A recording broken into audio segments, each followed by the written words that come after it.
Look at this line chart. It tracks the total populations of the world's two largest countries over time. Right here, in the spring of 2023, the lines cross. That's the exact moment India surpassed China to become the most populous nation on Earth. Total population size is a vanity metric.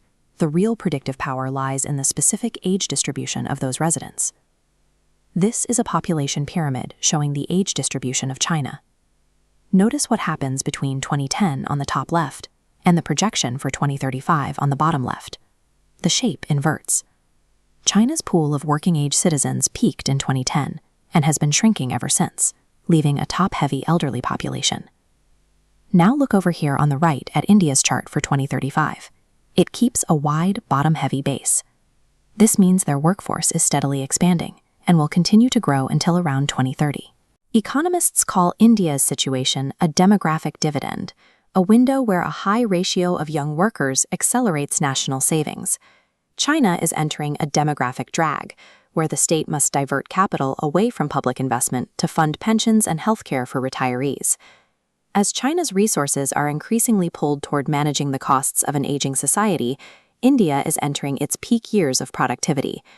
This biological shift offers New Delhi a unique window to build its own regional influence, while Beijing is forced to prioritize domestic stability over external power projection. For decades, India relied on non-alignment, avoiding major global blocs. That restraint broke in the summer of 2020.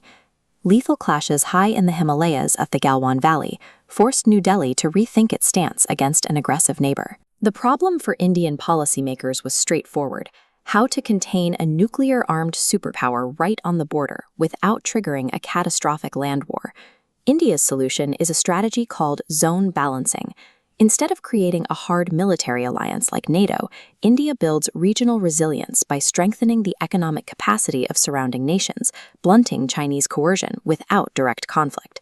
A major piece is the Quad. Coordinating with the US, Japan, and Australia secures maritime routes across the Indo-Pacific. They are also targeting China's Belt and Road Initiative.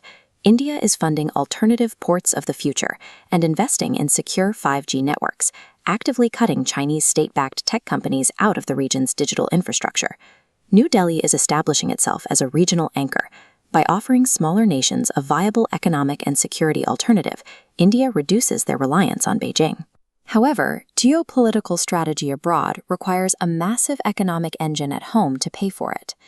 Despite having a larger pool of young workers than China, India suffers from a severe structural deficit in training and employing those people. This chart shows the reality of female labor force participation in both countries. In China, 67% of women participate in the formal economy.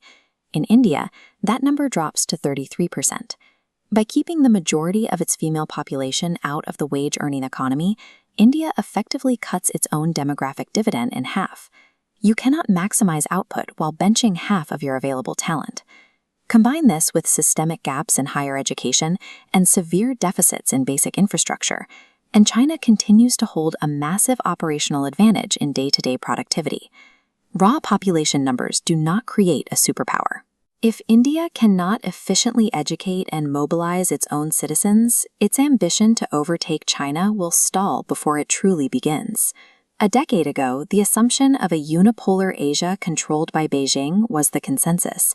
That has been replaced by a highly contested, multipolar Indo-Pacific. But India's demographic window is strictly temporary. The ratio of working-age Indians to dependents is projected to peak around the year 2030 and begin shrinking shortly after. New Delhi has less than a decade to modernize its schools, expand its healthcare systems, and integrate millions of women into the formal workforce. If they fail, that incoming wave of young citizens won't find jobs. A massive, uneducated, and unemployed youth boom quickly turns a demographic dividend into widespread domestic instability. The 21st century Asian power struggle likely won't be settled by aircraft carriers or border skirmishes. Instead, the advantage will go to whichever nation can successfully integrate its youth and women into the workforce before its demographic window closes.